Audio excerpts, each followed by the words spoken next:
પશ્ચિમ બંગાળના સંદેશખાલીમાં મહિલાઓ ઉપર થયેલા અત્યાચાર મામલે રાજકોટમાં આવેદનપત્ર આપવામાં આવ્યું છે। અખિલ હિન્દ મહિલા પરિષદ દ્વારા ઓસ્વીની નારી શક્તિ સમિતિ દ્વારા કલેક્ટરને આવેદનપત્ર આપવામાં આવ્યું અને જેમાં આરોપીઓ વિરુદ્ધ આકરી કાર્યવાહી કરવામાં આવે તેવી પણ માંગ કરવામાં આવી।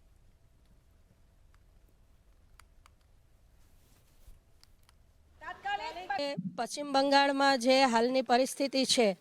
જે હમણાં આપણી સામે આવી રહી છે કે જેની અંદર આપણે જોવામાં આવ્યું છે કે ત્યાં આગળ જમીન પચાવવાથી માંડી અને મહિલાઓ સાથે અત્યંત પ્રકારે નિંદનીય કહી શકાય એ પ્રકારે